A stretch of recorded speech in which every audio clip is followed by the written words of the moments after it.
Alors, je voulais faire une vidéo sur Divisio et j'ai regardé ce live où il se passe vraiment des choses explosives, on va dire.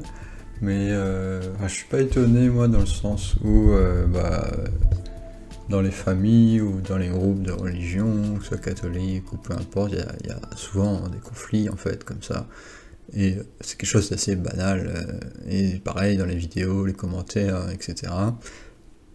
Il y a souvent des choses qui ressortent comme ça. Du coup, moi je vais quand même mettre un peu quelques exemples, on va dire, des personnages qu'il y avait, on va dire, dans cette vidéo-là. Des personnes qui ont participé et plus ou moins ce qui s'est passé, faire un petit résumé. On sait mieux de regarder la vidéo, mais si tu as pas le temps, c'est quand même assez sympathique, on va dire. Moi je trouve ces vidéos bien en fait, ce channel là, même si bon je suis pas d'accord avec tout, hein, mais c'est le principe du journalisme en fait, c'est que on présente des choses et que des fois on va dire que il y a des moustiques qui m'énervent depuis tout à l'heure. Qu'est-ce que je disais? Je dis que après les événements de la vie font que des fois il y a des conflits, il y a des choses. Est-ce qu'on montre, est-ce qu'on censure? Et là on voit que cette personne-là a quand même pris le risque de publier la vidéo malgré tout. Donc c'est quand même du courage. Et dans les commentaires, on voit beaucoup de personnes qui critiquent ce journaliste-là, mais moi je trouve que il fait quand même bien son boulot. Après, est-ce que c'est influencé ou patati ou patata? Ça c'est à chacun de faire la part des choses, etc. Mais après, moi je prends ça plus comme une émission télévision où tu prends ce que tu peux prendre, tu interprètes ce que tu veux, en gros, quoi. Donc voilà, bref introduction. Donc on a dans cette interview là, dans cette live là, pardon, on a lui qui est apparemment quelqu'un qui publie des vidéos sur la religion musulmane et un peu toutes les religions, mais il vient plus ou moins d'une religion musulmane, je pense, de ce que j'ai compris. J'essaie de ne pas faire d'erreur non plus, parce qu'on a des personnes qui sont, on va dire, quand même très ouvertes sur plein d'autres religions, je pense, qui ont lu d'autres livres que leurs propres livres et qui ont essayé de comprendre ce qui se passe. Donc pour moi, ça, je trouve que c'est une bonne chose. Moi, j'ai fait beaucoup de ça quand j'avais 18 ans, 19 ans, 15 ans, etc. J'ai beaucoup fouillé dans beaucoup de religions et je me limitais pas, même quand j'étais chrétien, à juste lire la Bible. Et j'ai toujours fait ça comme ça et je revendique cette fierté, on va dire, d'être ouvert malgré le fait que j'avais des opinions quand même assez tranchées à l'époque. Alors, ensuite, on a madame qui est assez difficile à cerner, parce qu'en général, les personnes qui justement sont ouvertes sur plein de domaines, elles sont pas simples, on peut pas les caser dans une case binaire comme on fait à la télé traditionnelle, on va dire, où on dit que par exemple quelqu'un est d'extrême droite ou d'extrême gauche, etc. Donc c'est pour ça que les gens ils simplifient beaucoup, hein. Du coup, elle s'appelle... c'est une youtubeuse aussi, peut-être qu'il suffit de regarder ses vidéos aussi pour comprendre un peu, qu'elle s'explique un peu mieux, parce qu'elle n'a peut-être pas forcément eu le temps dans un live, en fait, de tout discuter, et quand tu fais un live, tu n'as pas forcément le temps ou les connaissances, ou les capacités, on va dire, de communication pour exprimer ce que tu as envie. Et il y a souvent les émotions qui fait que parfois il y a des conflits, donc c'est ce que je disais tout à l'heure.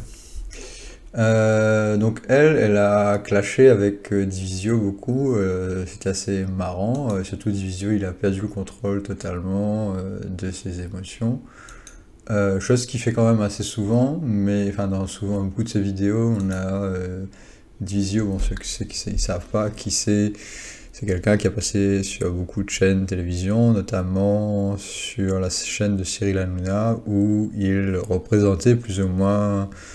il était avocat, quoi, et il représente plein de personnes, notamment Didier Raoult et plein de personnes connues. Donc lui, il se prétend chrétien, enfin je pense que c'est totalement vrai, et il n'y a pas de mensonge là-dessus, et il défendait un peu, il voulait défendre sa religion, donc ce qui est tout à fait, ce qui semble tout à fait légitime de sa part. Ensuite, on avait une ancienne musulmane qui essaye comment dire, de faire évoluer les normes, on va dire, ou la vision des gens, ce qu'ils ont de la religion musulmane, etc. Et qu'elle, elle est plus dedans et qu'on la juge quand même par rapport à son apparence. Donc ça, je pense que c'était un thème qui a été bien discuté à travers la vidéo. Et que c'est une bonne chose. D'ailleurs, moi-même, en tant qu'astrologue, je subis ce genre de choses-là, mais bon, moi ça me gêne, enfin ça me gêne, mais c'est pas, pour moi ça fait partie de la vie, hein. Les gens, ils vont te caser dans une catégorie à chaque fois, ils vont mettre des labels. Par exemple, moi, sur mon compte, quand je fais certains commentaires, des fois je publie, enfin je fais des commentaires avec ce compte-là, qui est mon compte pro. Je devrais peut-être pas le faire, mais bon, je trouve ça... je pense que c'est facile, je peux le faire d'ailleurs. Je me limite parfois un peu trop. Et du coup, sur les commentaires, on voit Loris Turpin Astrologie. Et le simple fait que c'est écrit astrologie, tout de suite on me case dans la case de stupide, quoi, en fait, juste parce que j'ai écrit astrologie dessus. Donc là on se rend compte de la facette psychologique de l'intelligence, enfin pas de l'intelligence, mais de ce que les gens appellent l'intelligence, en fait, d'être bête ou stupide. Donc si tu choisis, même si sur ton prénom, ce qui est pas forcément faux, hein, parce que moi par exemple, je fais aussi ce genre de déduction, mais je vérifie quand même si c'est vrai ou pas, sinon j'aurais jamais découvert toutes ces sciences-là qui existent, et qui sont rejetées par la communauté de l'anneau de Macron, on va dire, la communauté sectaire qu'on a actuellement dans la science occidentale, qui fonctionne comme une secte la plupart du temps. Mais bien sûr, il y a des gens qui sont ouverts, mais on va dire que la majorité sont dans ce retranchement d'idées où il suffit que tu ne t'associes pas à la liberté, il suffit que tu ne t'associes pas aux choses qui sont communes, et voilà. Du coup, c'est un peu le sujet de la vidéo, hein, si vous voulez regarder là-dessus, c'est très bien. Et on voit aussi... après, je veux pas... Parce que là, le Divisio, il a vraiment fait n'importe quoi dans cette vidéo-là. Je pense qu'il a montré la plus mauvaise partie de ses défauts, on va dire, chose que tout le monde a des défauts, hein, je sais pas, c'est pour ça que je veux pas non plus trop critiquer que Divisio, parce que ça a été fait dans les commentaires largement, on lit les commentaires, la plupart des commentaires ont remarqué que bon, Divisio, son comportement c'était vraiment pathétique, donc j'ai pas besoin de commenter là-dessus, ça a déjà été fait.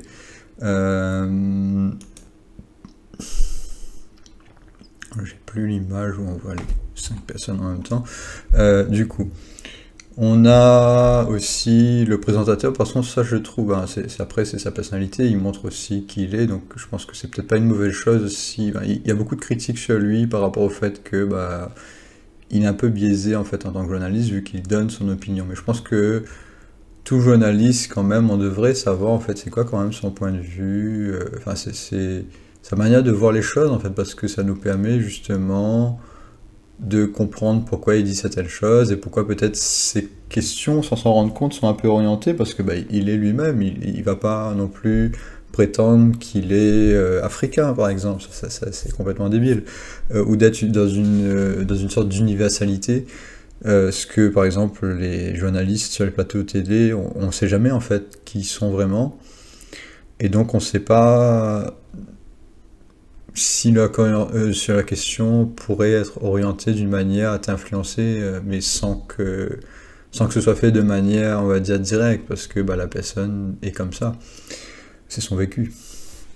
Du coup, je voulais parler de ça quand même, parce que je trouve, c'est pour un peu protéger ce channel, même si je sais pas si c'est vraiment Enfin, si le Chanel est pas corrompu ou ce genre de choses-là, parce que bah, on sait jamais. Mais on observe, on sait pas, peut-être que c'est un des Chanel qui deviendra peut-être très populaire et qui aidera la France à trouver des solutions, on sait jamais. Et d'ailleurs, je pense que c'est vraiment bien ce qu'ils font. Bon, après, ça reste une opinion personnelle. Donc, je crois que j'ai présenté tout le monde. Je crois enfin, elle était athée. Elle se disait féministe ou un truc du genre, ou je sais plus. Enfin, je pense elle était en accord avec plus ou moins la croyance occidentale que on est libre d'avoir sa propre religion. Je pense que c'est ça qu'elle disait. Donc c'est pas simple à expliquer, c'est son opinion personnelle, donc ceux qui veulent comprendre, ils peuvent aller sur son site ou sur son channel YouTube. Du coup, ce que je voulais mettre en accent, surtout, c'est protéger un peu l'image de Divisio, malgré en fait son cafouillage. Parce que je pense qu'il a une expérience qui est quand même bien. Parce que tout le monde a une expérience qui peut être bien, en fait, peu importe ses défauts. Et donc on va faire un peu d'astrologie et on va utiliser aussi les cartes de la vérité qui sont liées à l'astrologie. Donc ici, ce qui est bien dans sa charte, c'est qu'il a la Lune en conjonction avec Jupiter dans le signe de Poisson. Donc quand il parle de spiritualité, c'est ça qu'il utilise principalement. Parce que chaque fois, il va parler de connaissance, de vérité spirituelle, etc. Et quand le signe de Poisson il est fort, ce qui est le cas ici, on a quelqu'un qui va naturellement être orienté vers la spiritualité, qui va avoir des bonnes émotions, etc. Pourquoi il est parti en crise, enfin, il a fait une sorte de scène, c'est parce qu'on a Saturne ici, qui est dans le signe de Cancer, et qu'il y a Vénus. Donc ça, c'est mon interprétation astrologique. Et ça donne certaines choses. J'avais remarqué, sans regarder son astrologie par rapport à son comportement, qu'il a tendance à trembler au bout d'un moment, à stresser sur scène, et qu'il perd le contrôle au bout d'un moment de ses émotions, et il commence un peu à être très insultant vis-à-vis des autres. Et quand on est sur les chaînes de télé avec Cyril Hanouna, ça se voit, et c'est marrant parce qu'en face, on a des gens qui aussi sont très irrespectueux, on va dire, la plupart d'entre eux, même si bien sûr c'est pas tous le cas.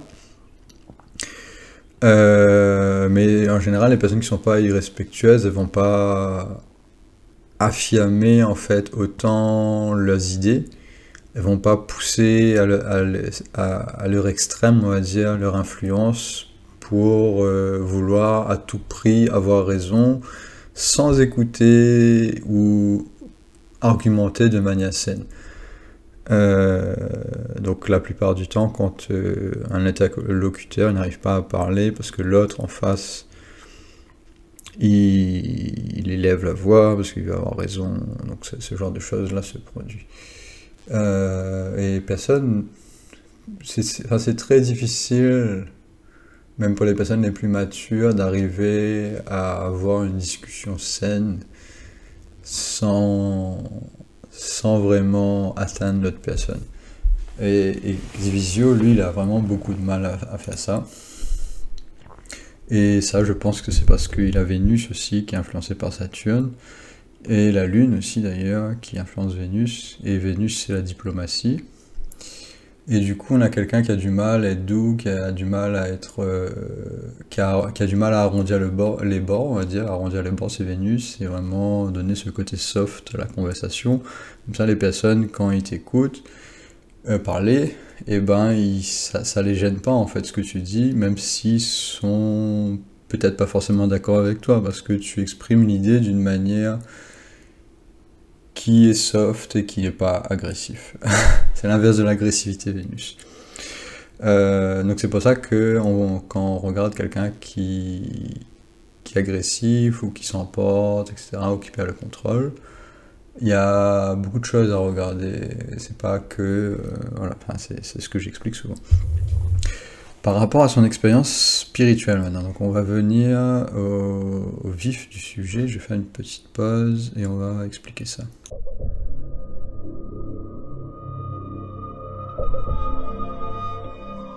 On voulait juste regarder quand même son astrothème pour voir si on n'a pas son année de naissance. Apparemment on l'a pas. Moi j'avais rectifié avec la Lune du coup avec Jupiter. Donc je me suis trompé ici. Le 807, c'est bien ça. Donc Lyon il a 14 degrés 31. Et ici je vais rectifier du coup à 1h du matin. Donc sa lune est soit à la fin du signe de Poisson, soit au début du signe de Bélier. Donc effectivement il pourrait être aussi dans le signe de Bélier. Après je pense que j'avais rectifié ça en fonction de quelque chose, mais je m'en souviens plus du coup. Ici je vais pas parler de la rectification parce que généralement je les fais rapidement, les rectifications, je fais tellement de vidéos que j'ai pas le temps de passer 3 heures, normalement il faut peut-être passer 3 heures pour être sûr d'une rectification. Et généralement ce que je fais moi pour essayer de gagner du temps, mais je perds en précision, c'est que je regarde juste d'une manière... Je regarde un peu les comportements les plus flagrants qu'il a, et j'essaye de rectifier comme ça rapidement. Par exemple, certaines chartes, je me suis trompé d'un ascendant, donc l'ascendant il était décalé d'un ascendant, donc de 2 heures environ. J'ai une marge environ, j'arrive à deviner pour certaines chartes qui sont faciles. Si à peu près avec 2 heures de marge d'erreur environ. Parce qu'il n'y a pas une grosse différence entre quelqu'un qui est né à 1h du matin et à 3h du matin dans son comportement. C'est pas facile à voir. Ça demande beaucoup d'expérience pour arriver à le voir en moins de 30 minutes par exemple. En 2-3 heures ça va, c'est plus facile. Moi, si on me donne 3-4 heures pour rectifier une charte, c'est sûr c'est beaucoup plus facile, mais j'ai pas le temps de le faire pour toutes les vidéos. Donc c'est un peu une semi-triche, on va dire.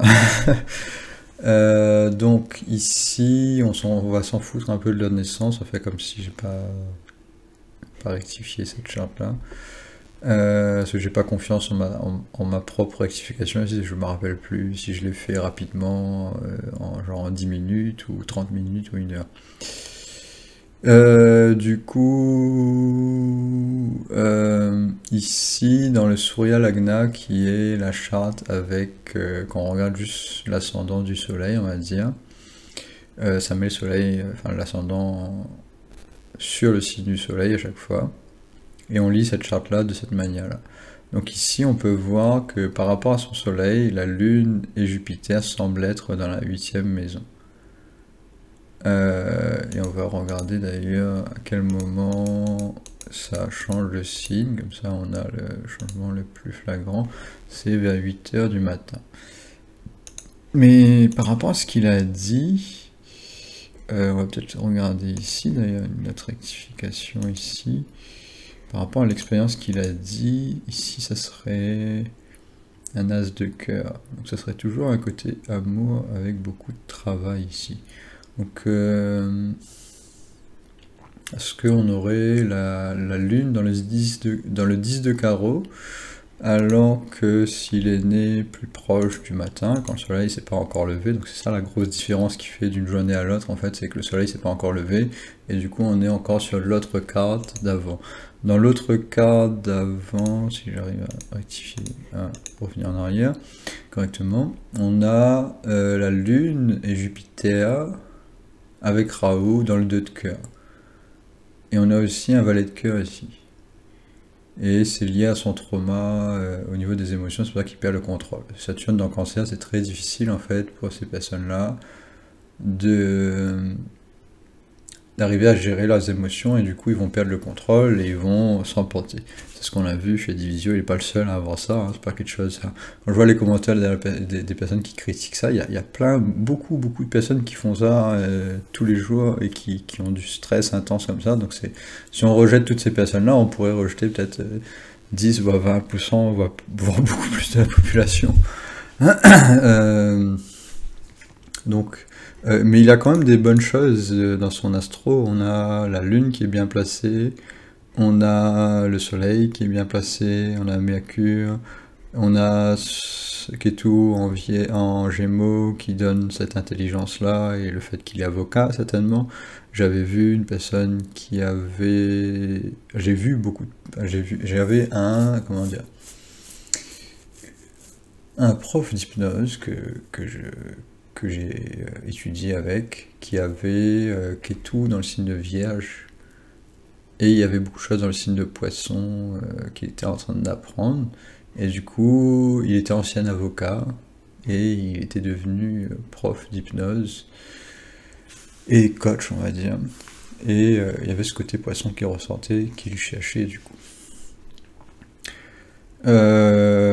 Ici on voit un peu la même chose, mais dans le signe de Gémeaux, parce que Gémeaux c'est lié à Mercure aussi, comme Vierge, et on a ce côté intellectuel, en fait, cette recherche de la vérité, mais ici on a quelque chose d'ambivalent, parce que on a c'est Jupiter et la Lune qui est à côté du signe Poisson, dans le pire des cas qui est à côté de la Lune, qui est à côté de Jupiter, quand même, et qui est juste à côté de Bélier. Ça compte quand même, en fait, si...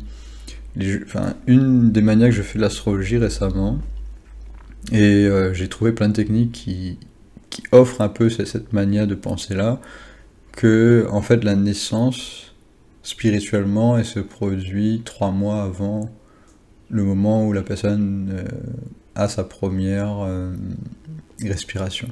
Donc lors de la naissance, quand on note la date de naissance en général avec l'heure et les secondes et les minutes, on regarde au moment où il y a eu la première respiration, donc c'est quand le bébé il se met à pleurer. Sauf que ce que j'ai appris récemment en Human Design, qu'on peut voir ici avec la charte de Divisio, là, que j'ai rentré aussi, donc il est un manifesting générateur, ça donne beaucoup d'énergie, donc c'est pas étonnant qu'il est tout le temps en train de sautiller dans tous les sens. Ça c'est pas mal, je trouve que cette manière de voir les choses dans le Human Design est vraiment très bien. Dans le sens où tu peux regarder par exemple le type de personne que c'est, il y en a 4 principalement, une 5e qui est un sous-type du générateur, donc c'est le manifesting générateur.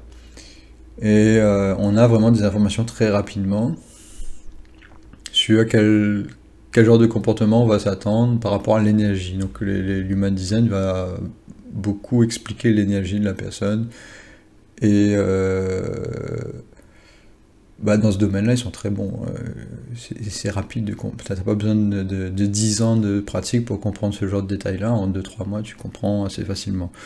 Enfin, du moins, moi, j'ai compris ça rapidement, peut-être parce que je suis aussi un manifesting générateur. Ça donne beaucoup de compétences d'apprentissage rapide. Donc lui, juste pour faire un petit passage sur le Human Design, peut-être il y a des gens qui sont curieux, comme moi.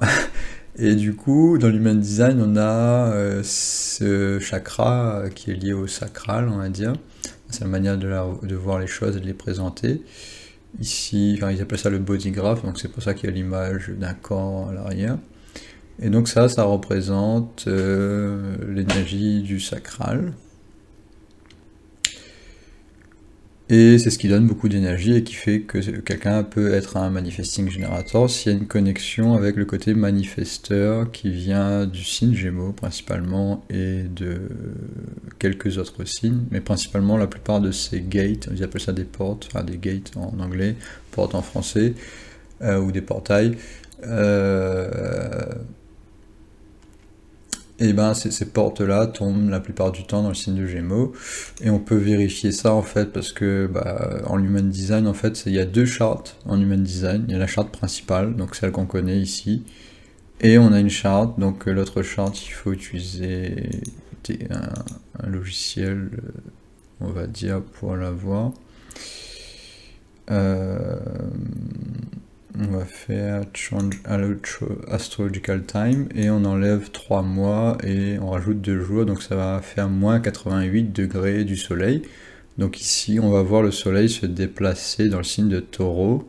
Ici il est à 14 degrés et comme on va rajouter 2 degrés après avoir enlevé 3 mois, on va avoir le soleil en Taureau, mais avec 2 degrés en plus, donc ça va être à 16 degrés Taureau, exactement. Donc on enlève 3 mois, donc là on est à 14 degrés, on rajoute 2 jours et on est à 16 degrés. Donc là ça c'est la charte du Human Design, c'est ce qu'on voit en fait en rouge ici, donc je vais mettre la charte du Human Design, c'est celle-là. Donc en Human Design, enfin le design seulement, le Human Design c'est la personnalité plus le design. Donc la personnalité c'est la charte normale qu'on voit en astrologie, celle que j'ai montrée tout à l'heure. Et du coup sa personnalité, lui, il a que ces 2 cases là, donc c'est un manifesteur d'un point de vue personnalité. Donc parce qu'il n'y a pas cette connexion au sacral. Donc d'un point de vue conscient, ils associent la personnalité au conscient et le design à l'inconscient. Et c'est pas exactement comme la Lune et le Soleil ou Mars, etc. C'est autre chose. Mais on utilise ces termes-là parce que voilà, c'est plus facile d'apprendre en utilisant des termes qu'on connaît déjà et les contraster ensuite. Mais c'est pas exactement la même chose. Du coup, ici, on a le J-Center qui est lié à l'amour, donc j'appelle ça le J-Center. C'est en gros quelque chose de particulier qui n'existe pas ailleurs et qui donne en fait une direction pour avancer dans la vie.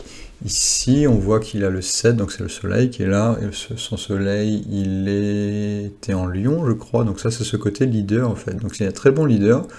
Donc c'est une porte qui est liée à Lion, donc il a son soleil dans la même porte que mon Jupiter, moi, donc moi j'ai ce côté leadership là aussi. C'est ça que j'enseigne beaucoup sur le leadership parce que j'ai cette porte là qui est liée au 7 et qui donne un côté de leader. Cette porte là se trouve dans le signe de Lion, donc on peut voir ça aussi ici. Si je regarde, bon ça c'est les 2 chartes combinées. On a le soleil en Taureau de Human Design que j'ai expliqué, et on a le soleil en Lion dans la porte 7 ici qu'on voit. Donc pas besoin de regarder tous ces détails là parce que ça va être overwhelming, comme on dit en anglais, il y a trop d'informations. Et même moi, quand je regarde ça, j'essaie de simplifier au maximum parce qu'il y a vraiment beaucoup d'informations. Et c'est pas facile de gérer tout ça en même temps. Donc si on revient au design lui-même, on a quelqu'un qui d'un point de vue inconscient a beaucoup d'énergie et parle beaucoup d'amour. Donc ça rejoint ce qu'il dit, hein. Et là la porte 2 ici, ça c'est dans le signe de Scorpion je crois, non Taureau, je crois que c'était Scorpion mais c'est Taureau, Scorpion ça doit être autre chose. On va regarder les détails parce que je connais pas tout par cœur, il y a tellement de portes.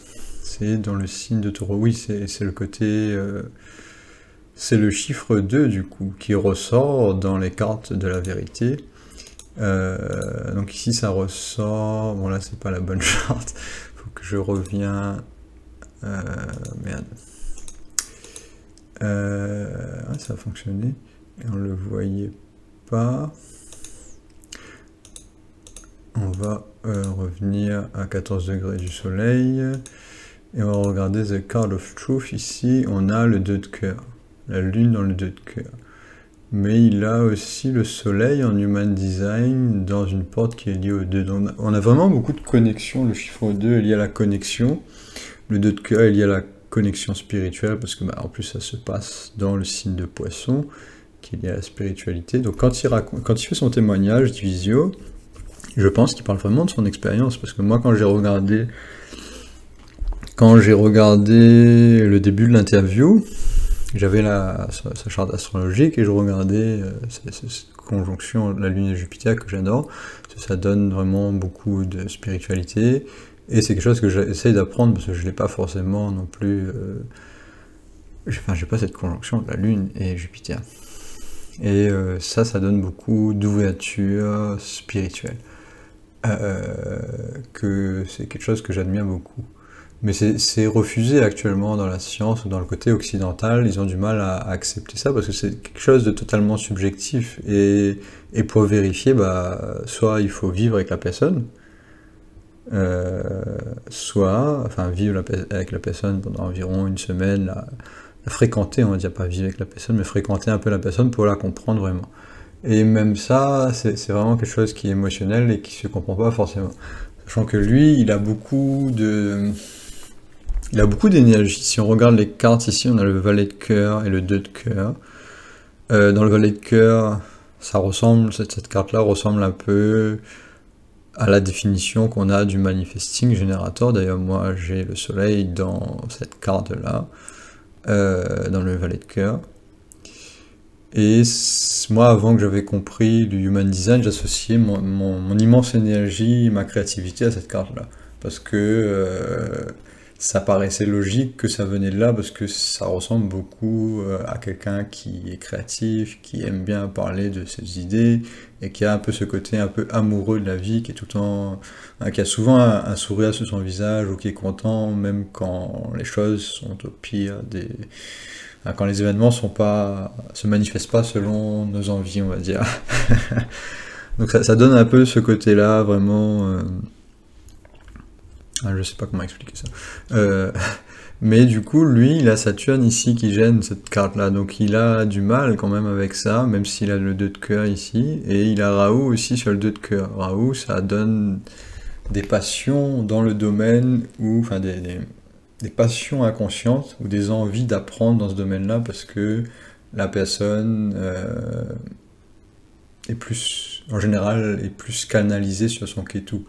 Donc son Ketu, il tombe dans le 9 de pique, qui est une carte spirituelle, mais de survie. Donc quelqu'un qui aime passer du temps en méditation, un truc du genre, mais bon, après, quand je dis méditation, pour un chrétien, ça va être juste rester seul la plupart du temps. Et essayer, ou sinon de faire de la recherche par exemple, parce que la solitude est aussi liée à la recherche concrète de son expérience sur Terre. Donc le 9 de pique est une carte qui est liée selon moi à un réflecteur, d'après les recherches que j'ai fait. Donc c'est réflecteur, c'est la personne qui n'influence pas les gens normalement. Chose qu'on n'a pas vu chez lui, parce qu'il y a quand même Mars ici à côté, donc Mars c'est l'influence, c'est l'envie d'agir, c'est le côté enfant. Donc il y a un côté enfant très très fort dans cette charte-là, donc c'est pour ça qu'il se comporte comme un enfant, c'est-à-dire qu'il est en train de se chamailler en fait, et que ça fait rire, enfin c'est ça qui est bien en parenthèse, c'est que ces vidéos sont très marrantes, et je pense que c'est pour ça qu'il a autant de succès, c'est qu'il se comporte comme un enfant. Bon, il a boudé un moment parce que personne n'était d'accord avec lui sur le plateau, mis à part le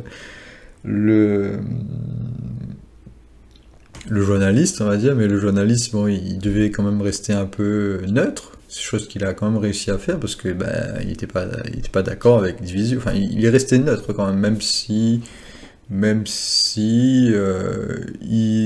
était biaisé, parce qu'en fait, il voulait que Divisio explique le côté chrétien, il voulait avoir foi, en fait, il voulait avoir une connexion avec Dieu, parce qu'il ressentait peut-être un manque lui aussi. D'ailleurs, j'ai sa charte aussi, on pourra peut-être l'expliquer. J'avais regardé, mais je me rappelle plus du coup par cœur de ce qu'il y avait dedans.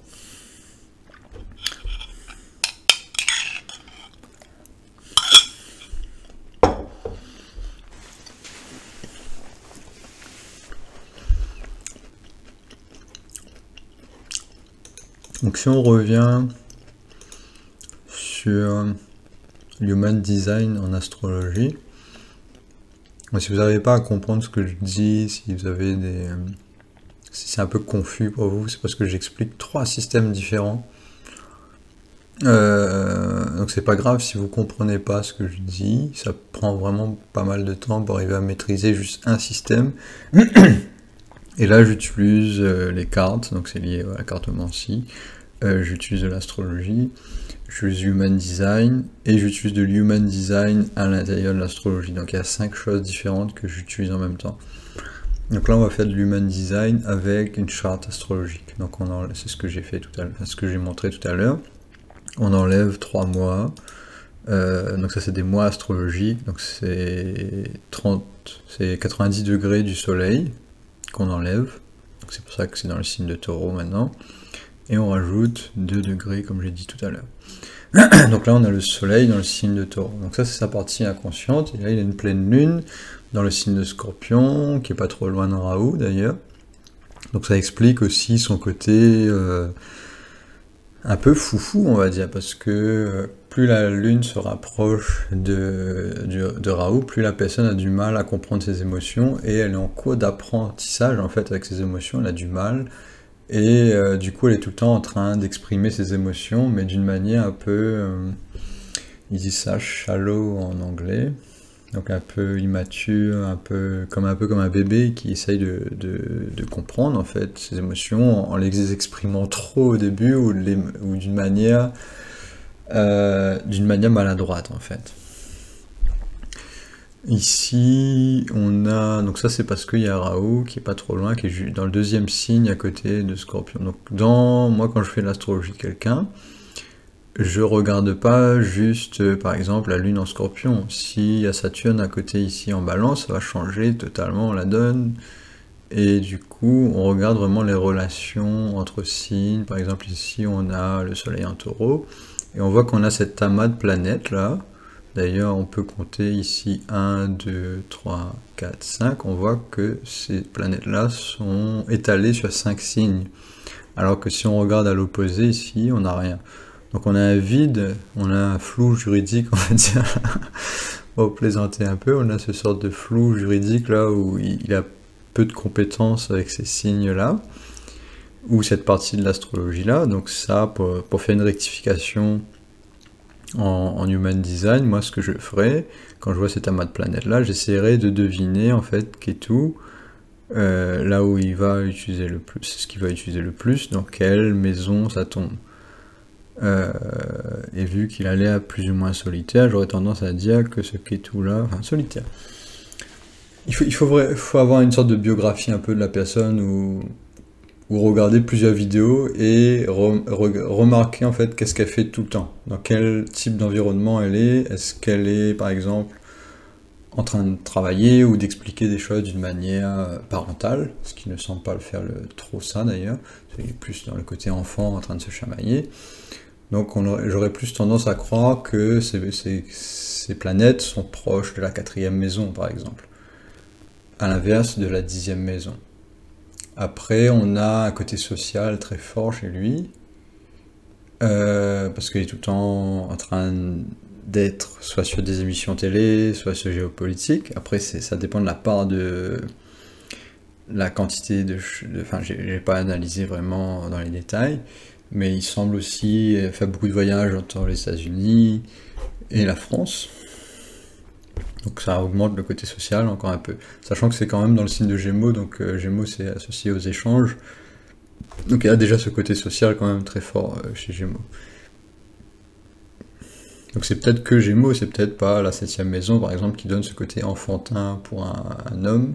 La 7e maison donne ce côté un peu enfantin où j'ai du mal à être indépendant, j'ai besoin des autres pour m'affirmer. Et du coup, j'ai pas une opinion qui est forcément la mienne, mais c'est l'opinion de mes échanges que j'ai eus au cours de ma vie. Et ces échanges-là sont pas vraiment son opinion. Et du coup, ça donne ce côté féminin-là, parce qu'il n'a pas forcément travaillé sur qui il est vraiment. Pour une femme, c'est différent, c'est inversé. Donc ça, j'expliquais un peu technique de rectification facile, on va dire. Et ça, on n'est pas obligé d'utiliser l'astrologie, on peut regarder en fait comment une personne se comporte. Si c'est plus le côté enfant, si c'est plus le côté parent qui ressort tout le temps, parce qu'il y aura toujours un mélange. Hein. Ici, le côté parent, c'est quand il essaye d'affirmer son opinion en étant autoritaire.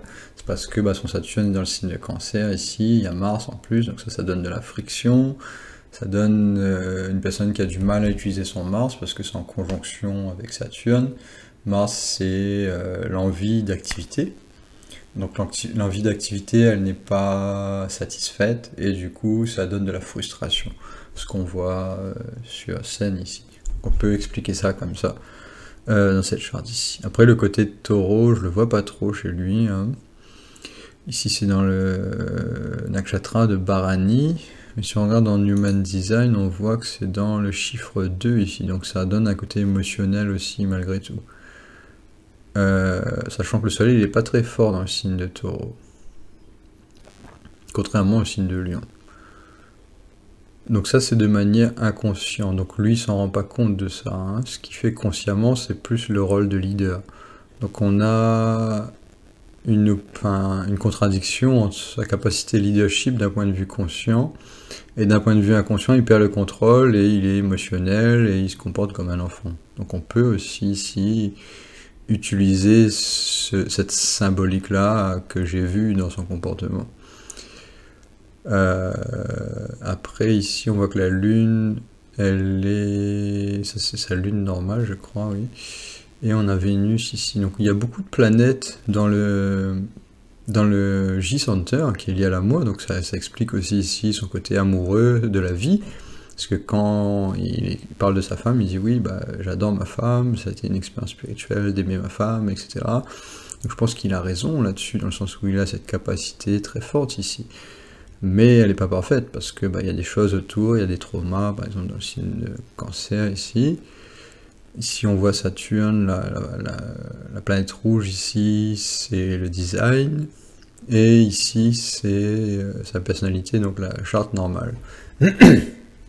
Et on a Mars en design, donc on a un côté martien qui gêne ici son Saturne et son Vénus. Enfin non, Vénus n'est pas gêné par Mars, pardon. Je dis une bêtise. Ici on a Mars dans le signe de Vierge, qui est pas très fort dans le signe de Vierge, et qui est dans la gate 40. 40 c'est ici, c'est lié à l'ego. Donc on a quelque chose qu'il ne maîtrise pas, qui est lié à l'ego, donc c'est peut-être pour ça qu'il perd le contrôle aussi. Sachant que son Mars il est en difficulté ici. Est-ce que ça donne un Avasta négatif quand Mars il... Quand Mars il est en Vierge, ça donne un Avasta négatif.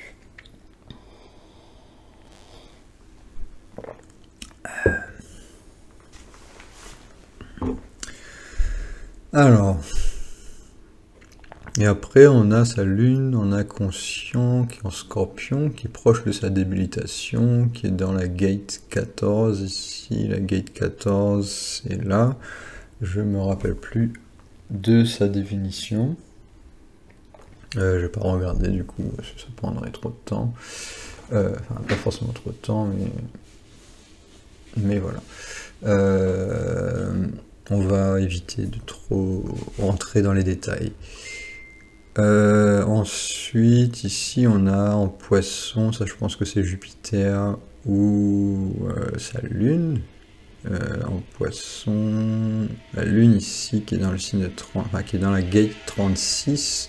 Donc ça c'est lié à la communauté, ça donne beaucoup d'émotions cette gate là quand elle est activée, et un contrôle de ces émotions quand la gate elle est fermée. Fermée, ça veut dire qu'elle est colorée. Pour certaines chartes, quand on a une planète ici et une connexion de l'autre côté, par exemple s'il aurait une planète dans la gate 56, la gate 56, je vois pas où elle est ici, mais elle doit être quelque part. Et en gros, s'il aurait une planète dans la gate 56, ça doit être en Gémeaux. Non, peut-être en Cancer. Ah, c'est ici, en Cancer. Donc s'il avait une planète ici, en Cancer, dans cette gate 56, il aurait, en fait, ce sacral allumé, qui est le solar plexus. Ah, ce sacral, ce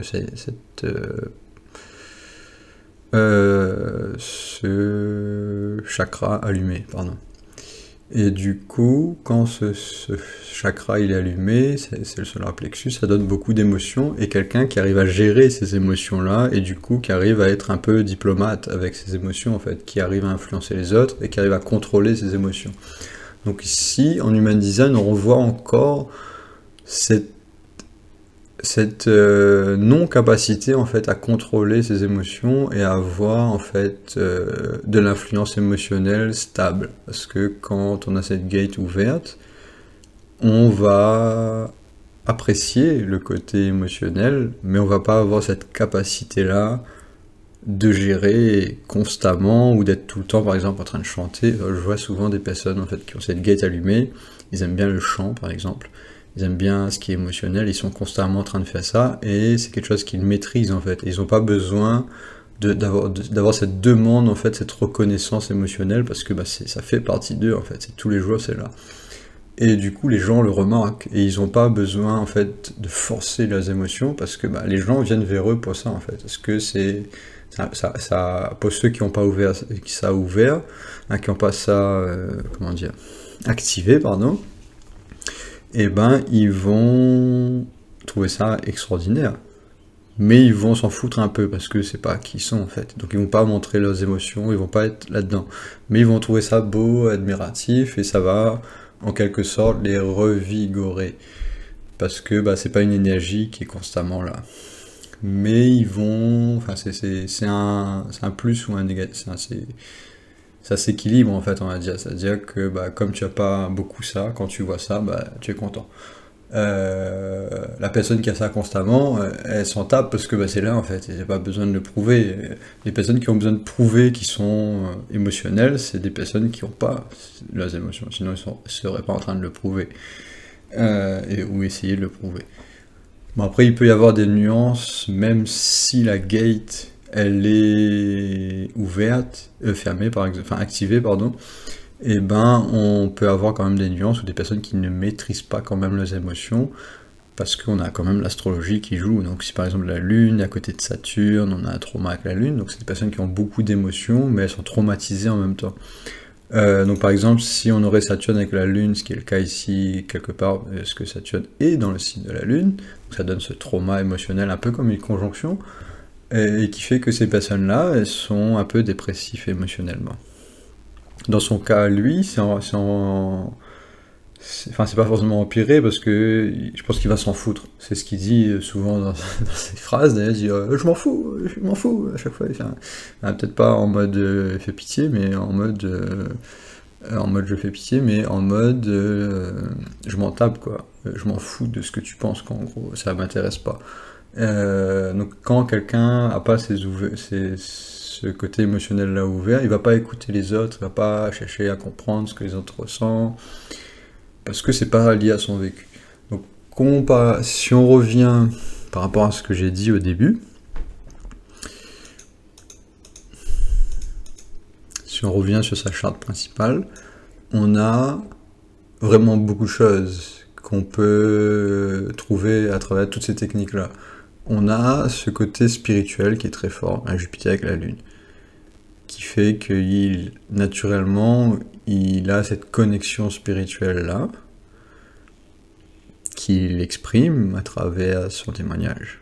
Donc ça, beaucoup de chrétiens font ça. Quand il y a un Jupiter quand il y a pas mal de choses, il peut y avoir par exemple Ketu dans le signe de Poisson, c'est des personnes qui vont parler d'amour spirituel tout le temps, faut donner sa joue gauche, pas se faire taper dessus, ou ce genre de choses-là, quand c'est un peu gêné par autre chose, il y a toujours quelque chose qui gêne, donc souvent les chrétiens, malheureusement, bah, comme toute religion, ou tout type de société, ou de croyance, ou de politique, ou peu importe, quand il y a une gêne quelque part, la personne va se comporter pas selon ce qu'elle voudrait, mais elle va avoir ces traits psychologiques dégradés, on va dire. Où elle va s'emporter, va argumenter trop, va pas laisser le temps de parole à l'autre, etc. Ce qu'on voit en politique générale. En général, on voit des personnes se chamailler comme des gamins de 5 ans.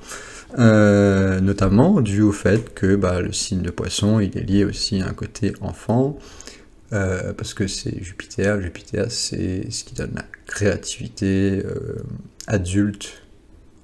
C'est l'adulte qui enseigne à son enfant le côté créatif.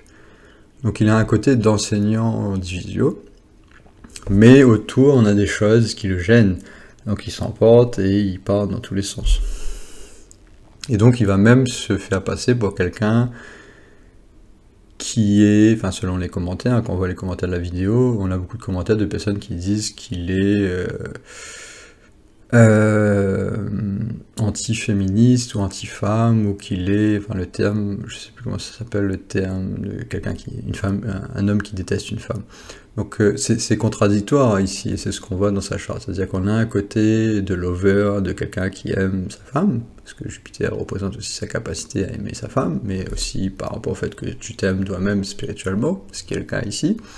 Mais en même temps, on a la Lune qui est avec Saturne, parce que Saturne est sur le signe de Cancer.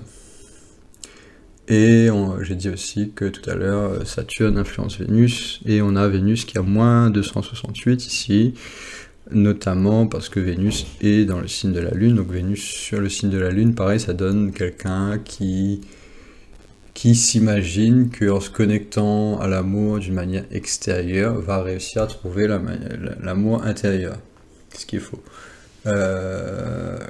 Donc Vénus, quand il est influencé par la Lune, ça donne cet avasta négatif qui fait que on va vouloir s'amuser, on va vouloir partager avec l'autre, mais en voulant peut-être en fait ce côté, on va dire, needy, on va dire, c'est-à-dire j'ai envie de me sentir bien en cherchant à l'extérieur.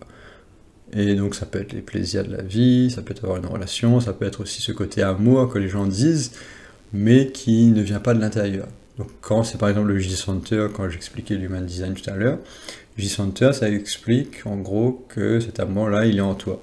Mais moi j'ai tendance à plus voir le côté J-Center un peu comme le philosophe de l'amour, en quelque sorte.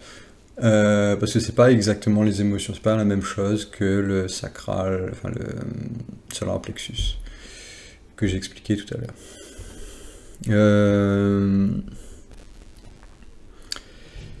Du coup, voilà, j'ai donné tous ces détails-là sur la charte de Divisio.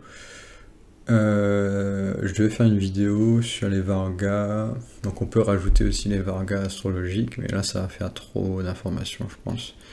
Donc je vais m'arrêter là, parce que on a une bonne Navamsha ici qui est liée au mariage. On a le soleil presque en exaltation, on a Saturne en exaltation, donc ça donne quelqu'un qui construit son mariage. Ça se voit aussi dans les cartes de la vérité avec ce 9 de pique là, la Navamsha est liée au chiffre 9. Donc à chaque fois que j'explique un chiffre, les Vargas, juste pour faire simple, je peux montrer aussi la charte avec tous les Vargas.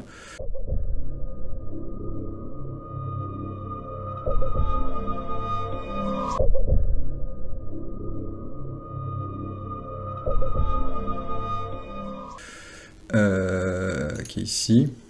Et en gros, les Vargas sont liés aux chiffres, un peu comme les maisons sont liées aux chiffres, ou les signes, ou les cartes. Et donc on peut avoir cette numérologie en quelque sorte au niveau des chiffres, et les Vargas sont expliqués comme ça parce que c'est des permutations mathématiques qui sont basées sur la charte principale, la charte numéro 1.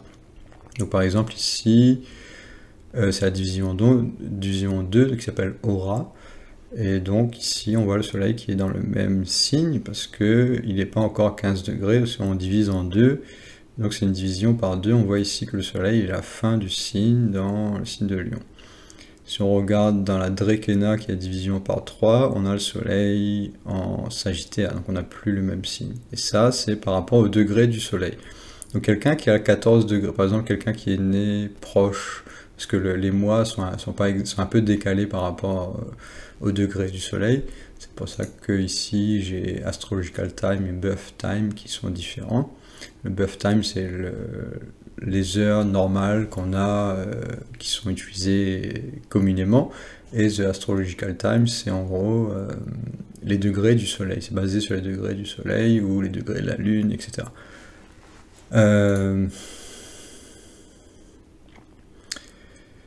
Donc, qu'est-ce que je disais? La Drekena, c'est le chiffre 3. Donc, le 2 est souvent utilisé pour l'argent, ou pour parce que c'est le chiffre 2, donc ça ressemble un peu au signe taureau, donc l'argent, ou enfin pas forcément l'argent, mais la capacité à trouver ses ressources en fait dans la vie. Donc on appelle ça l'argent, mais c'est pas vraiment l'argent, c'est un peu plus détaillé que ça. Et donc cette charte-là donne des détails sur la capacité en fait à attirer de l'argent dans sa vie, attirer des ressources, etc. Le Drekena, c'est lié au chiffre 3, donc c'est lié à Mars, alors que le 2, c'est la Lune, Aura, qui est lié à l'heure.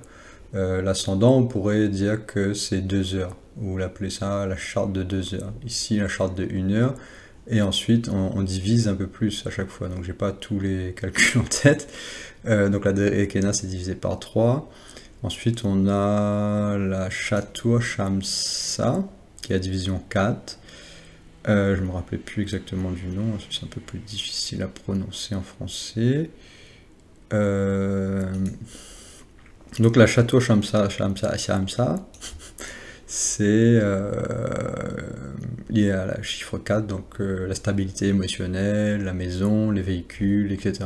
D'ailleurs, on peut voir les véhicules aussi avec la maison 4 ici. Mais la Chatur Shamsa va être un peu plus précise en fait. Donc si on, par exemple, ici on voit qu'il a des planètes exaltées, c'est-à-dire qu'il a peut-être beaucoup de véhicules qui durent longtemps en fait, parce que Saturne est lié à la durabilité de quelque chose. Donc on a quelqu'un qui émotionnellement aime faire durer les choses. Donc c'est peut-être cette capacité à exalter. Donc quand on regarde des planètes exaltées, surtout Saturne qui bouge pas beaucoup, c'est intéressant de regarder Saturne parce que même si on n'a pas son heure de naissance, Saturne risque d'être précise en fait dans cette charte ici, même dans la dernière qui est la division 60. Donc par exemple quand on regarde les planètes qui bougent pas beaucoup, qui bougent très lentement, pardon, comme le Soleil et Saturne, on peut peut-être même regarder à Uranus-Pluton, mais bon, Uranus-Pluton, moi je les utilise pas trop. Mais on pourrait utiliser par exemple Ketu et regarder en fait comment il se comporte dans son mariage, par exemple la Navamsha, moustique. Donc la Navamsha qui est liée au mariage, on regarde Ketu ici, qui est dans le signe de Poisson, donc d'un point de vue de son mariage, il y a encore ce signe Poisson qui ressort ici, ce côté poissonneux là, d'amour et d'envie d'être un avec l'univers, on va dire, cet universalisme chrétien qui ressort à travers le signe Poisson. Donc c'est pour ça qu'on l'associe souvent, on va voir sur les voitures des chrétiens le petit logo poisson, alors que pourtant ils ne sont pas des êtres astrologiques. La plupart des chrétiens ils refusent l'astrologie, ça comme une science démoniaque. Bon, il y a quand même beaucoup de chrétiens qui acceptent ça. Hein. Moi j'étais chrétien avant, sauf que bon après j'étais obligé de sortir de là parce qu'on m'accepte pas. Moi je les accepte mais eux non, c'est pas réciproque. Du coup, ici, on a ce côté mariage là avec le signe de Poisson. D'un point de vue de la Dwada Shamsa, donc je vais pas faire tous les chiffres, je vais faire les chiffres les plus importants, je vais peut-être revenir ensuite, mais toutes ces chartes-là sont importantes. Le chiffre 12 ici va être lié aux parents, donc un peu comme la maison 12 qui est liée en fait aux ancêtres, et c'est un peu une charte en fait qui décrit ta famille en fait de manière générale. Donc ici, on a Ketu dans le signe de Capricorne, donc peut-être que sa famille... bon, après c'est à la fin du signe Capricorne, donc peut-être que c'est légèrement décalé si on change son heure de naissance, on va regarder ça d'ailleurs. Si on met quelques heures en plus, on va voir si Ketu change de signe ici, s'il a le temps de changer. Donc on va mettre vers 23 heures, et on voit que Ketu est toujours dans le signe de Capricorne. Donc peu importe l'heure de naissance qu'il est né, ici ça va pas changer ça, parce qu'on regarde à quelque chose qui bouge pas trop, donc, enfin qui change pas trop. Ketu il prend vraiment beaucoup de temps à changer de signe. Dans la charte principale, mais dans la charte 12, au bout de quelques jours, ça va changer de signe quand même au bout d'un moment. Parce que c'est une division par 12. Donc ici on a Ketu dans le signe de Capricorne, ça donne ce côté saturnien à sa famille. Donc peut-être que dans sa famille, ils sont plus terre à terre et que ils n'ont pas ce côté, par exemple, poissonneux de dire que tout est beau, tout est parfait. Mais on voit quand même que sa charte liée à sa famille est très très très bien d'ailleurs. Voilà. Donc c'est peut-être pour ça il doit avoir beaucoup de support de sa famille, il doit avoir une famille quand même assez extraordinaire. Parce que ici on a la Lune, bon la Lune ça va peut-être être faux en fonction de son lieu de naissance. Mars, il y a des fortes chances que c'est correct ici, donc en Mars qui est fort dans le signe de Scorpion. On a Mercure qui est dans le signe de Vierge, qui est presque en exaltation.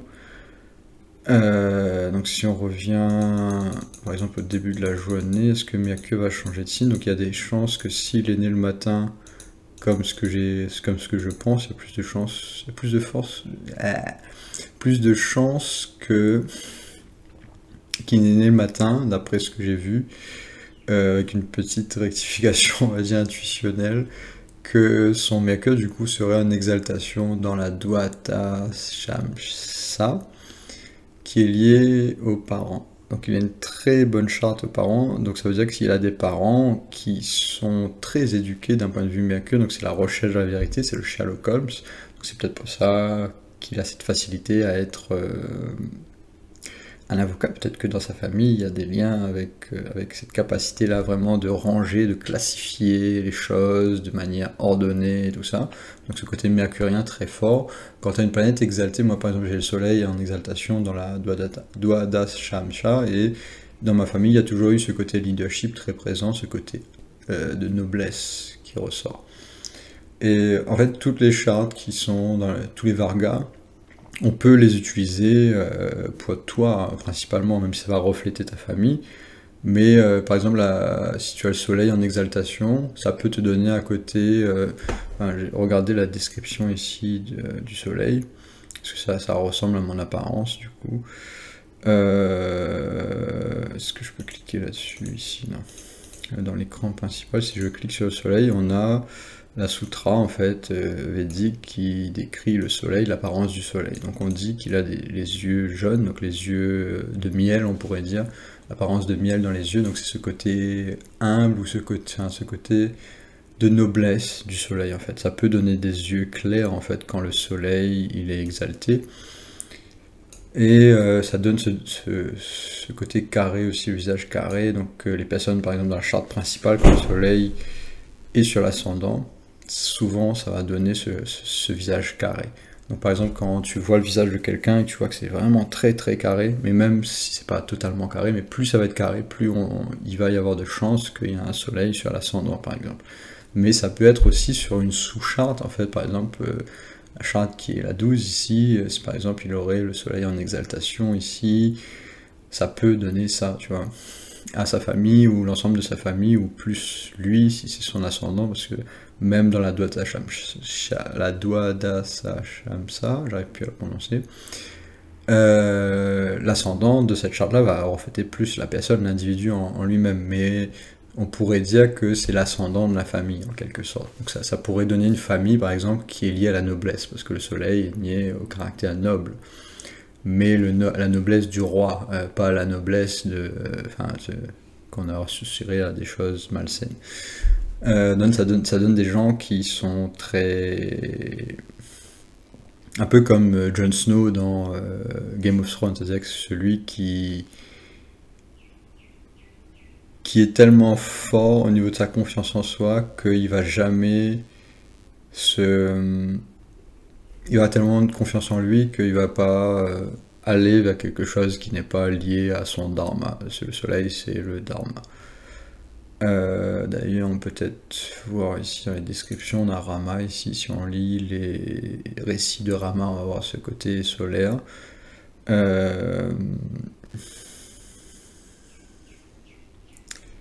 Est-ce que c'est écrit ça?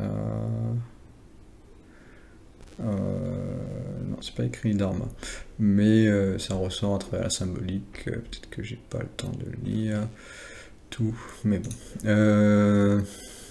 Donc les Vargas, on va revenir sur les Vargas parce que je me suis un peu éloigné pour donner un exemple un peu plus approfondi en fait. Et en même temps, revenir sur la charte 1 reste quand même la plus importante. On ne peut pas lire les Vargas sans lire la charte 1. On l'évalue quand même, parce que la charte 1, en fait, c'est le reflet. Enfin, les autres Vargas, ça vient de la charte 1, c'est calculé en fonction de la charte 1. Donc, il faut quand même utiliser la charte principale et pas que le Varga. Donc, on était sur la charte 12, donc je disais qu'il y a ce Mercure très fort. Et on a toutes ces planètes exaltées, là on a Vénus exaltée, donc il y a un côté aussi de richesse en fait, parce que Vénus est liée à la richesse, à l'argent. mais un argent qui est vraiment utile en fait, qui est, enfin c'est l'inverse de ce que j'avais dit par exemple pour son Vénus qui est en débilitation ici, enfin, en débilitation, qui n'est pas en débilitation mais qui se fait tabasser par Mercure.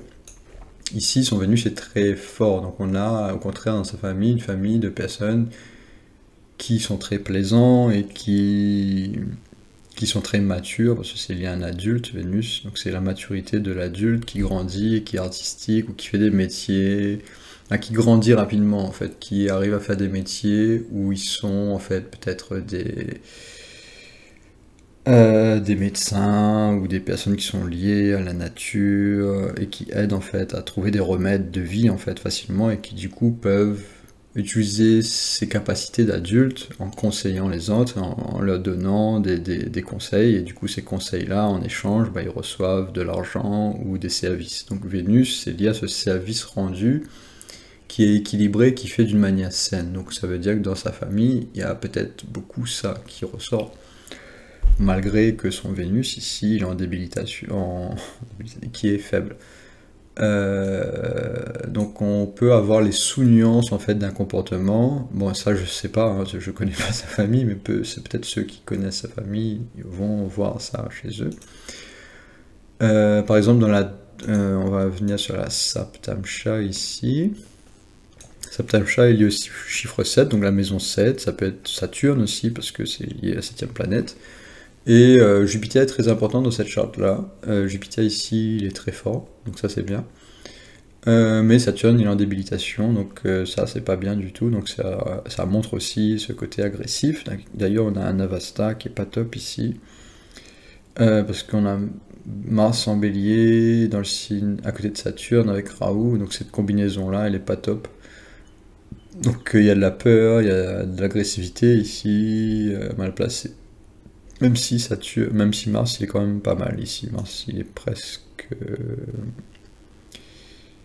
presque en Mula Tricona. Jupiter qui est fort.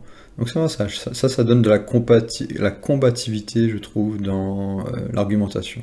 J'ai souvent vu beaucoup d'hommes politiques qui ont la Saptamsha très forte, et les personnes qui sont très bons dragueurs, qui arrivent à se faire des relations facilement, qui arrivent à initier des relations, parce que c'est lié à la 7e maison. La 7e maison, c'est la maison des relations, c'est le miroir de toi-même. Donc ça donne pas forcément des diplomates, à moins que c'est Vénus ou Jupiter qui est très fort, ou certaines planètes qui sont liées à la diplomatie.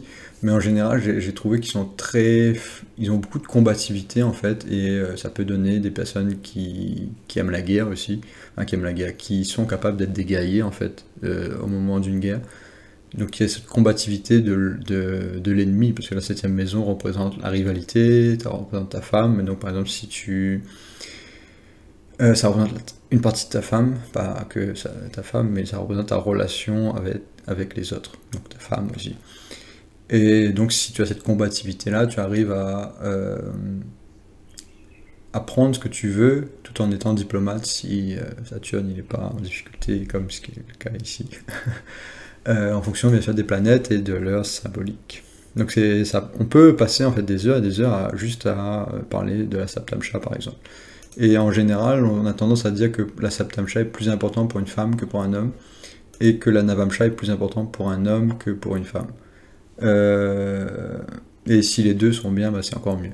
Donc ça va donner des nuances en fait à la charte principale. Si par exemple tu as une charte principale qui n'aide pas la 7e maison, si tu as Saturne sur la 7e maison, enfin pas forcément Saturne, mais si tu as une planète en difficulté, on va dire dans la 7e maison, parce que Saturne sur la 7e maison en général, ça donne une force quand même.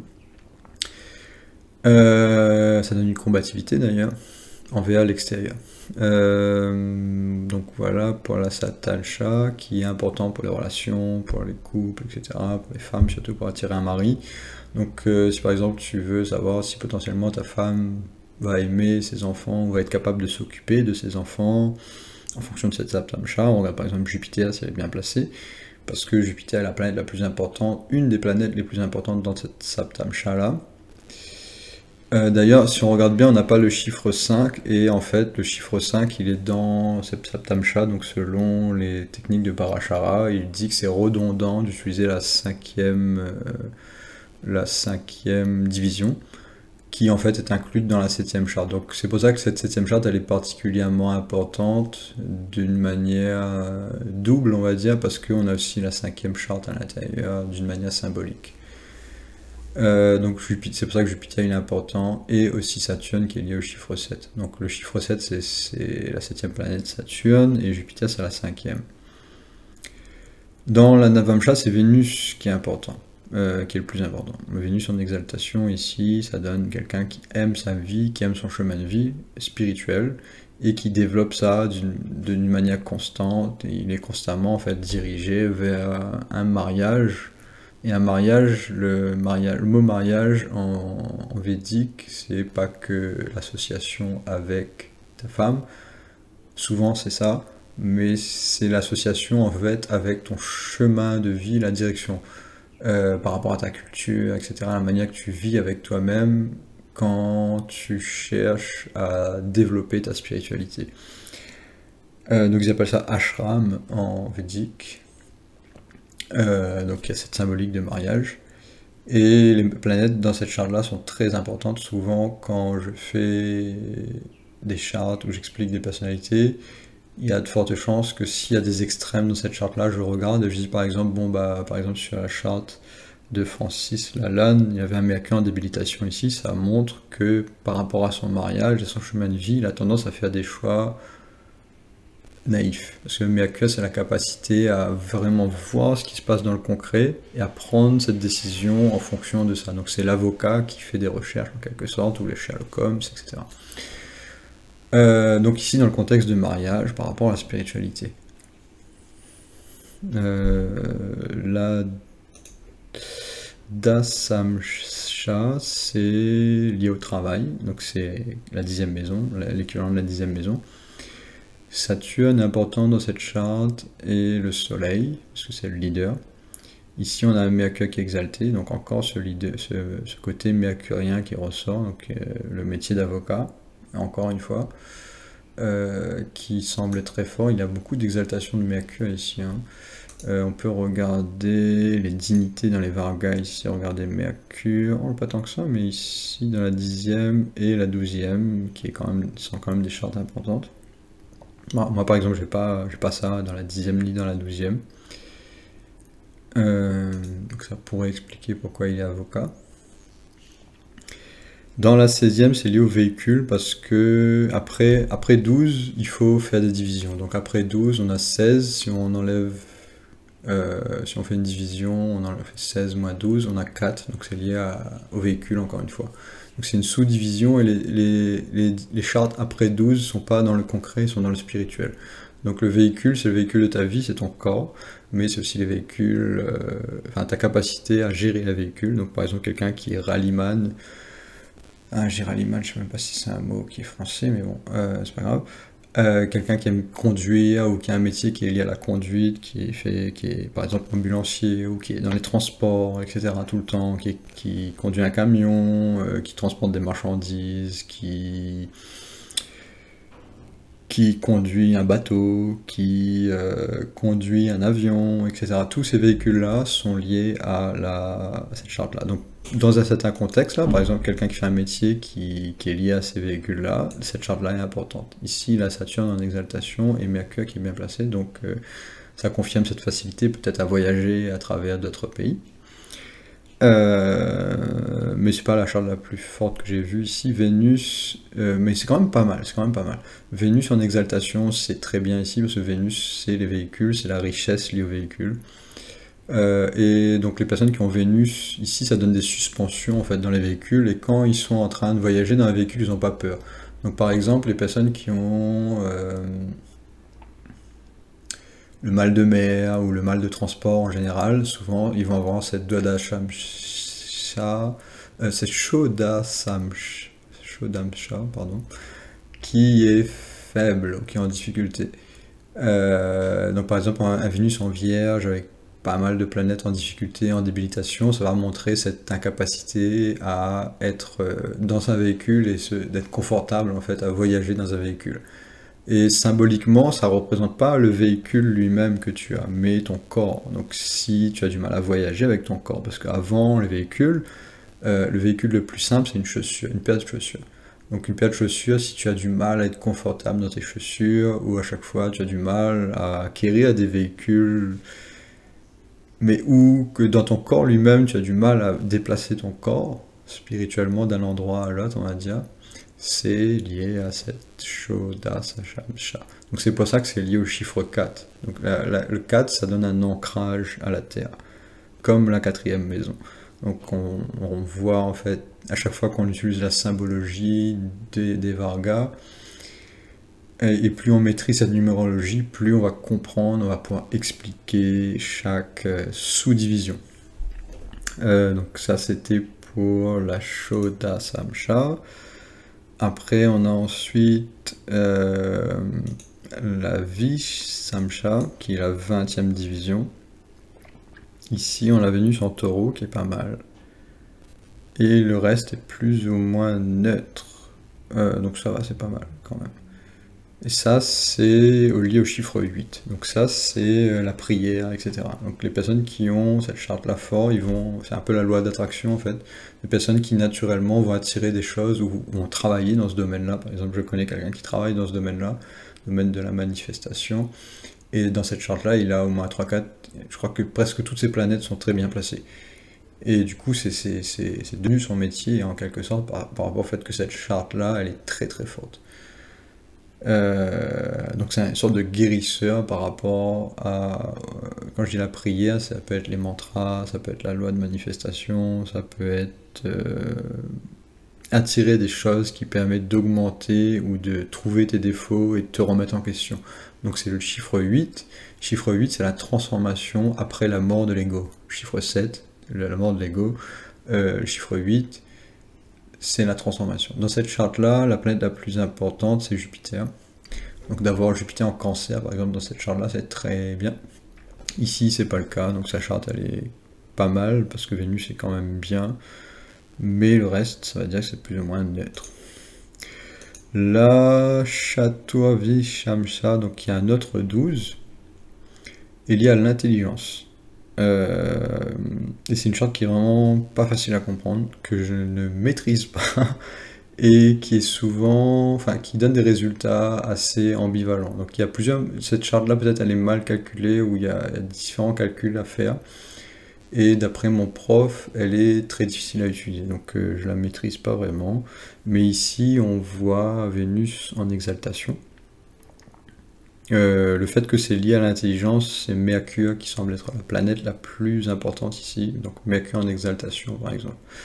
Mais dans la pratique, moi j'ai pas vraiment vu des résultats assez flagrants pour cette charte-là, donc ou sinon c'est tellement rare que j'ai pas rencontré des personnes qui avaient cette intelligence-là, on va dire, de la Chattoavi Shamsa.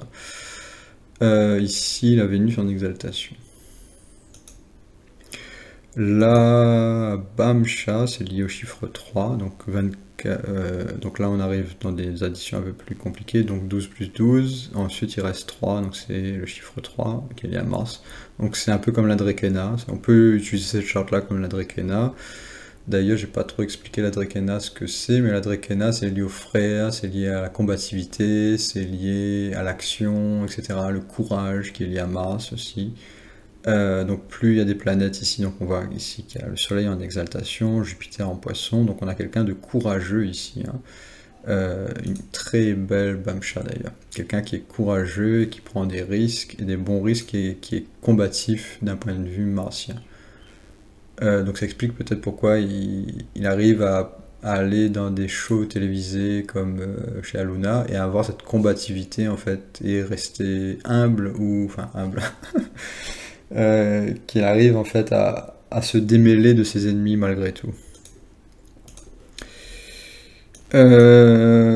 Ici c'est la Trishamsha qui est liée à la santé, parce que la charte c'est un chiffre 6, donc 24 moins 30 moins 24, ça fait 6. Parce qu'après, plus les chartes sont élevées, il faut faire des additions de 12 jusqu'à arriver, et après faire une division, donc ça fait ce que je viens de dire, donc 30 moins 24, ça fait 6, donc c'est la sixième charte qui est liée à ça. Sixième maison, c'est lié à la santé, c'est lié aux ennemis qui sont liés à sa santé, donc arriver à battre un cancer par exemple, c'est lié à cette charte. Donc s'il y a des planètes qui sont en difficulté ici, ça peut être une personne qui a des problèmes de santé, et qui a du mal à guérir en général, ou qui a du mal, par exemple Saturne, ça va être la planète la plus importante ici, donc si Saturne est mal placé, on a peut-être un problème au niveau du système immunitaire, par exemple, Saturne c'est lié au système immunitaire, et un peu la barrière en fait, la barrière qui protège du monde extérieur. Donc ici sur Saturne ça va, enfin un peu gêné quand même, parce qu'il y a un signe de Scorpion, Mars il est fort, donc ça rattrape, donc sa charte est plus ou moins neutre, ici il n'y a pas d'extrême important. Par exemple, j'avais vu quelqu'un qui avait Vénus en exaltation dans cette charte-là, et qui avait une capacité de récupération énorme, parce que Vénus, c'est un peu les suspensions dans le corps, et donc, pour un sportif, avoir Vénus en exaltation ici, sur l'ascendant, par exemple, ça peut être très important. Mais après, quand on commence à arriver à 30, l'heure de naissance a besoin d'être très très précise, sinon l'ascendant il va être faux, parce que l'ascendant il va changer très rapidement. Ici, l'ascendant il est Cancer. Si j'enlève environ 4-5 minutes, on voit que l'ascendant ici il est en Gémeaux, il est plus en Cancer. Donc ça change très rapidement. Pour les personnes qui ne croient pas en l'astrologie parce que c'est pas assez précis, utilisez les Vargas. Vous allez voir que c'est tellement précis que l'heure qu'on a actuellement, les fuseaux, enfin la manière que l'heure elle est utilisée de manière occidentale, on va dire, est beaucoup moins précise que ce qu'on a ici, dans la division 60 par exemple. Donc la division 30, elle commence déjà à être très peu fiable d'un point de vue de l'ascendant. Parce que il suffit qu'il y a peut-être 30 secondes de décalage et c'est un autre ascendant par exemple. Parce que c'est pas, ça change toutes les minutes, mais par exemple, admettons qu'il est né à 5h39 et 34 secondes, et qu'on n'est pas trop sûr des secondes, et qu'il y a peut-être que c'est, au lieu que c'est 34 secondes, peut-être que il est né à 5h40 par exemple, ou 5h42 par exemple. Et donc s'il est né à 5h42, au bout d'un moment, par exemple ici, peut-être que l'ascendant, ça va pas être Cancer dans ce 45 là, dans cette charte qui est liée au chiffre 45.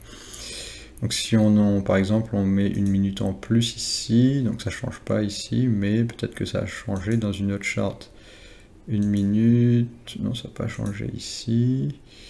Est-ce que... Voilà, par exemple ici, dans la charte numéro 40, tout à l'heure, c'était dans le signe de Sagittaire, quand c'était à 39 minutes. Ici, c'est dans le signe de Capricorne. Donc si on enlève une minute, on voit ici, c'est dans le signe de Sagittaire. Donc on a ce décalage-là d'ascendant. Donc on va faire la 40e. 40e, c'est encore une fois lié au chiffre 34, parce que 12 plus 12 plus 12, 36, donc des additions de 12. On arrive à 36, et après, il reste 4. Donc c'est le chiffre 4, pour arriver à 40. Ici, c'est la Lune qui est la planète la plus importante, c'est lié à la richesse, ici. Donc encore une charte qui est liée au chiffre 4. Donc c'est la troisième charte qui est liée au chiffre 4. Donc on voit l'importance du chiffre 4 et de l'ancrage vraiment dans sa vie. Et la Château la KV Damsha, je suis en train de dire n'importe quoi, la KV Damsha est liée à la chance, à la richesse, etc. Donc un peu comme la aura aussi, qui est une multiplication de 2. Hein. Donc en général, quand on a les chiffres 2 ou les chiffres 4, qui se multiplient entre eux, hein, 2 fois 2, 4, c'est pour ça qu'on a cette relation aussi entre Mercure et la Lune, Mercure étant la 4e planète, et la Lune la 2e. Mercure, on dit de Mercure que c'est le fils de la Lune, parce que 2 fois 2, 4. Et donc, la Lune enfante Mercure, en quelque sorte, symboliquement. Et on retrouve ça dans les textes religieux, bibliques, etc. C'est cette symbolique-là qui ressort. Ici, il y a Jupiter en Cancer, c'est très très bien. Donc la chance, l'argent, etc. Il y a la tiers de la chance, il y a la tiers de l'argent, parce qu'on a Jupiter en exaltation ici. Après, le reste de la charte, c'est neutre. mais c'est déjà très bien d'avoir Jupiter ici. Je vois rarement cette charte très forte d'ailleurs. J'ai remarqué que ces chartes-là sont très rarement très fortes. Je crois pas que j'ai vu ou que je connais quelqu'un, ou sinon c'est pas, mais pas proche, mais qui a 5-6 planètes exaltées dans cette charte-là.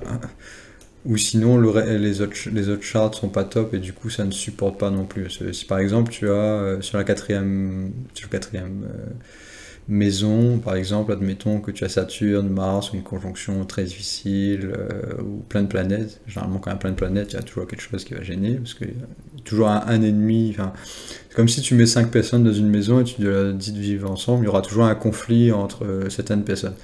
Plus il y a de planètes dans un signe, plus il y a de chances qu'il y ait un conflit entre une de ces planètes. Et du coup, qu'il y ait une gêne dans cette maison-là. Donc en général, plus il y a de planètes, plus il y a de chances que c'est pas top. Mais ça peut donner beaucoup de compétences dans ce domaine-là quand même, malgré tout. Donc je parlais de la quatrième maison. Donc si par exemple tu as beaucoup de planètes exaltées ici, mais que la aura, elle est nulle, la château comme ça, c'est bof, ou il y a, enfin c'est un peu bof, et ben ça va jouer quand même la KV d'Amsha, dans le sens où ça va améliorer ta richesse, mais de l'autre côté ça va être moins bien. Et du coup, ça va pas être, tu vas pas devenir millionnaire par exemple, tu vas juste devenir peut-être quelqu'un qui a 5000 euros tous les mois sur son compte par exemple, un truc du genre. Bon, je caricature un peu, c'est pas vraiment ça.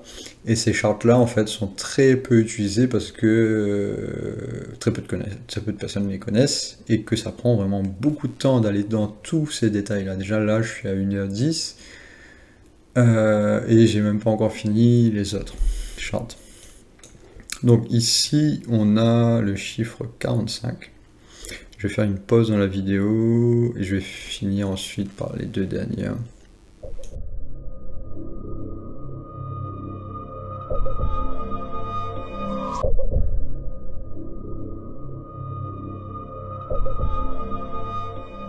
Alors du coup, on est à la Ashavedamsha, donc la charte numéro 45, qui est liée au chiffre 9, parce que 36, il reste 9 pour arriver à 45, de 36 à 45, on a 9. Et du coup, c'est lié au chiffre 9, donc c'est un peu comme la Navamsha. Et c'est lié au chemin de vie, et arriver en fait à manifester ce chemin de vie, un peu comme la Navamsha. J'ai cette charte-là très forte, moi, avec le soleil en bélier, et j'ai toujours été connecté à ça, et du coup, ça peut être lié aussi à la richesse, en fait, parce que c'est quelqu'un qui va développer ses buts dans la vie, et qui va atteindre, en fait, ça au fil de sa maturation, donc un peu comme Navamsha. Cette charte-là, elle est importante, en fait, pour des personnes qui deviennent riches ou qui sont connectés à leur chemin de vie. Donc mais c'est une richesse, on va dire, intérieure, mais qui se manifeste aussi extérieurement. Donc on peut avoir des personnes milliardaires qui ont en fait les 3 dernières chartes très fortes. Et ça se manifeste aussi dans les autres chartes que j'ai dit qui sont liées à la richesse. Et du coup, plus tu as de planètes exaltées dans les 3 dernières chartes, plus tu as de chances d'être une personne qui devient riche.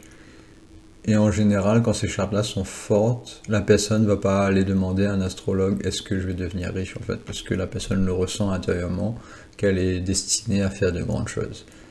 Bien sûr, avec des nuances, hein, ça ne veut pas dire que forcément la personne va devenir millionnaire ou milliardaire.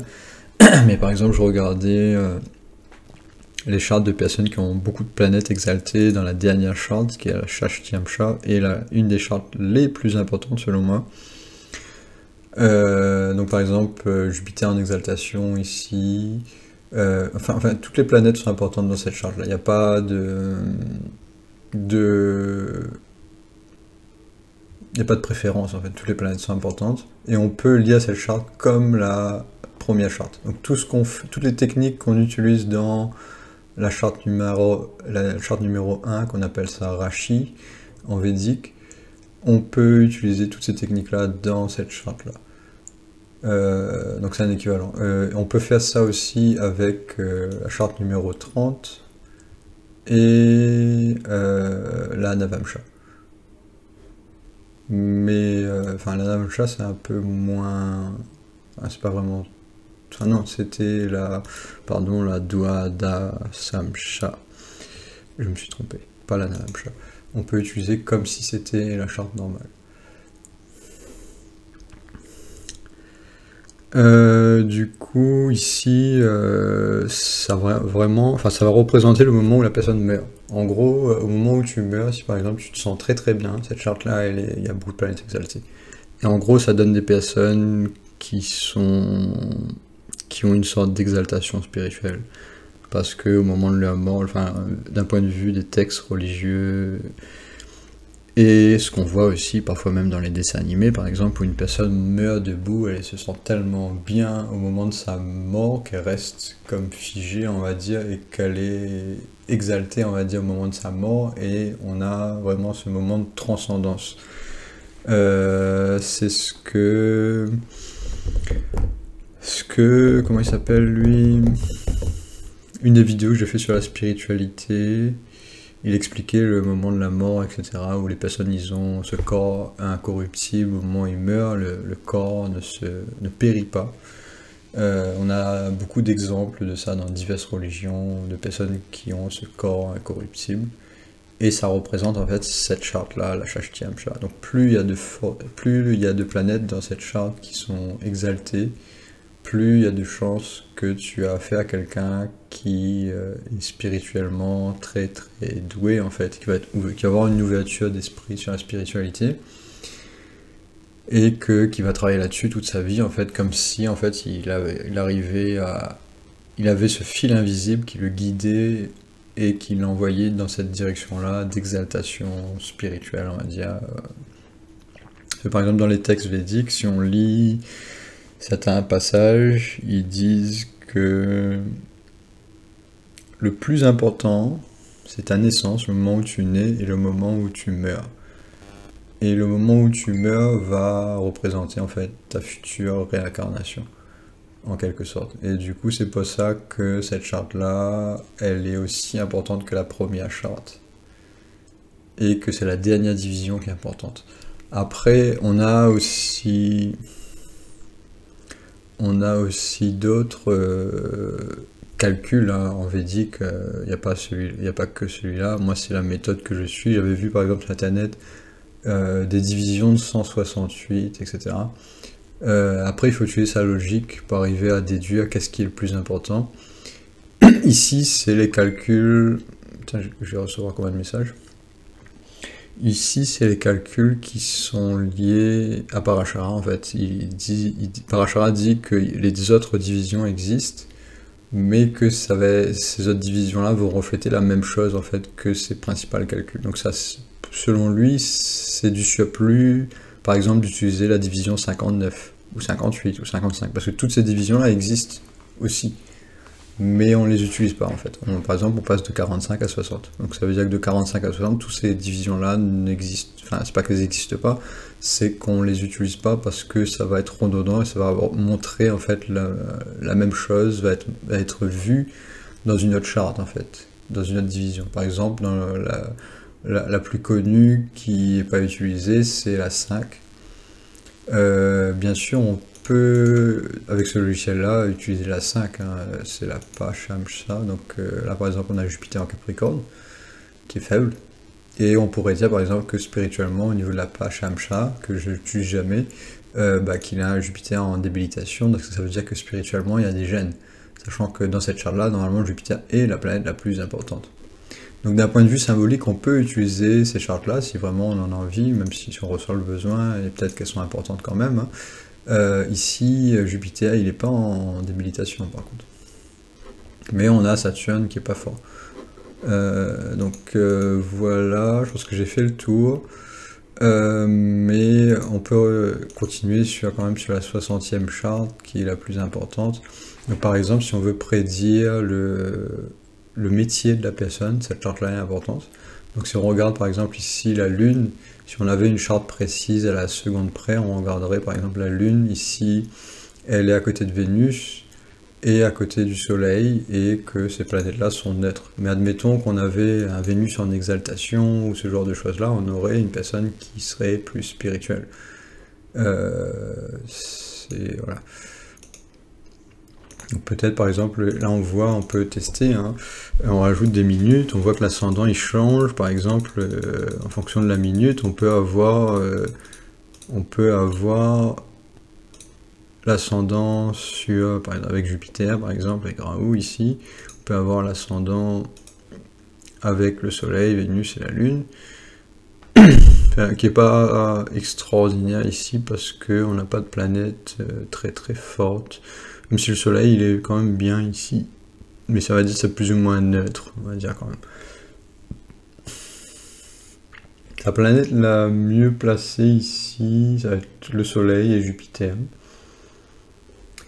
Par exemple, si on rajoute une journée, on va voir par exemple ici le Soleil en Scorpion, c'est légèrement différent.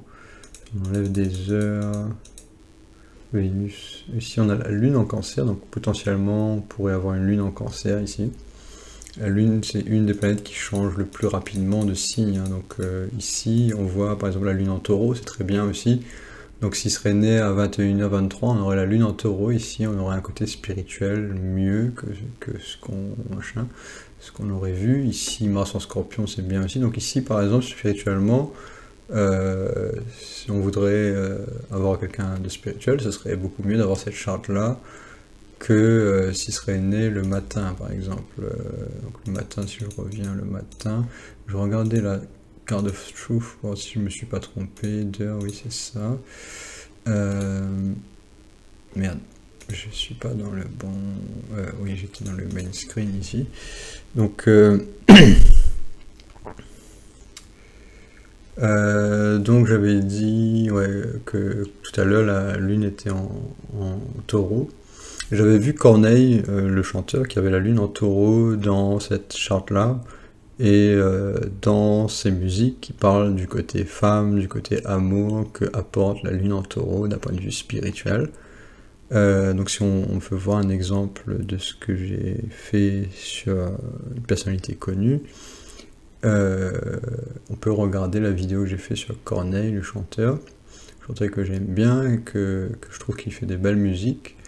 Et on a cette Lune en Taureau qui ressort dans plusieurs Vargas, qui ressort dans la charte principale, qui ressort dans cette division-là. Et je crois que ça ressort aussi, je suis plus sûr, mais dans la 9e charte. Dans la 9e charte. Du coup, voilà, je pense que je vais m'arrêter ici, parce que sinon la vidéo va être trop longue.